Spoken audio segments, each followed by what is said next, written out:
Good morning, students.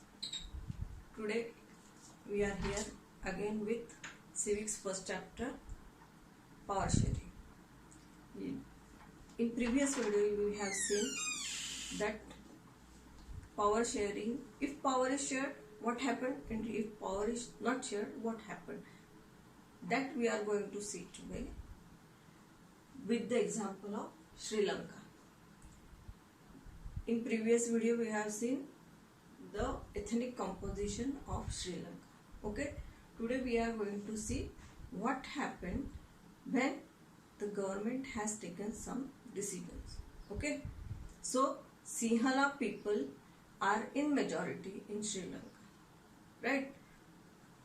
So in 1948 Sri Lanka got its independence. After that, in 1956 the government started taking favorable policies or decisions for the Sinhala people, because Sinhala were in majority, right?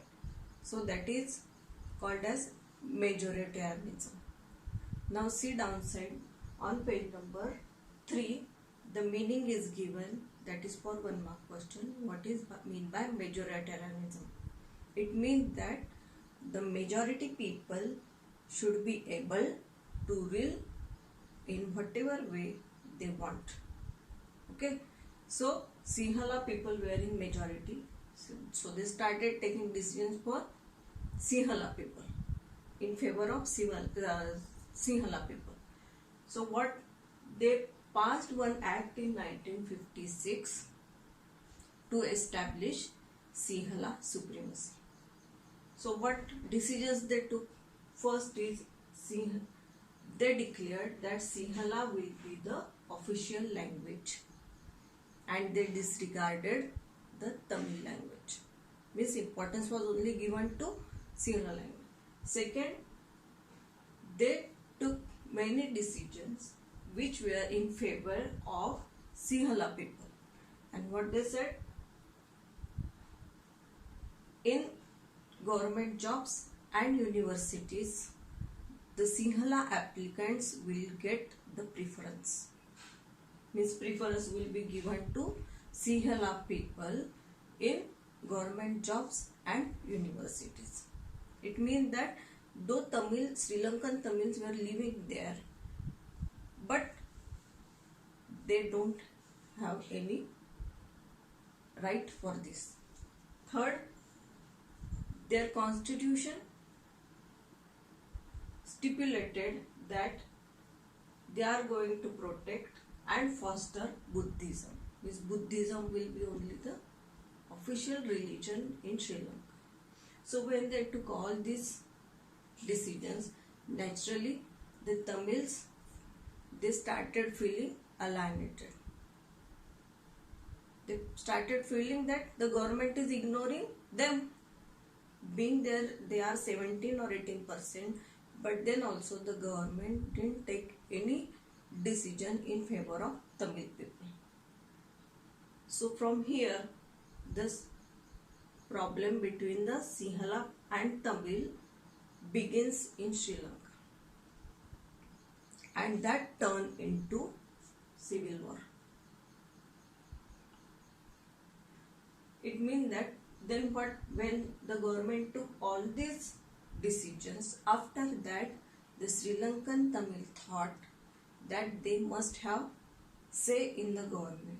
So they form political parties, and through these political parties till 1980s they fought for their rights. Their demands were, they wanted a separate state for them, that is called as Tamil Eelam. Then they wanted that some jobs must be given to them, but these demands were continuously denied by the Sri Lankan government. Then it turned into civil war. And what are the effects of civil war? So Sri Lankan Tamils launched parties. Thousands of people died. In this civil war, both Sinhala and Sri Lankan, Tamil Sri Lankan, these people died. Secondly, many families, Sri Lankan Tamil families or Indian Tamil families has to leave Sri Lanka and they started living as refugees. So they lost their livelihood also. Then because of this civil war, it is a setback.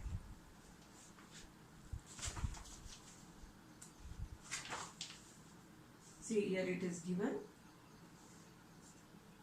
The civil war has caused a terrible setback to the social, cultural and economic life of the country.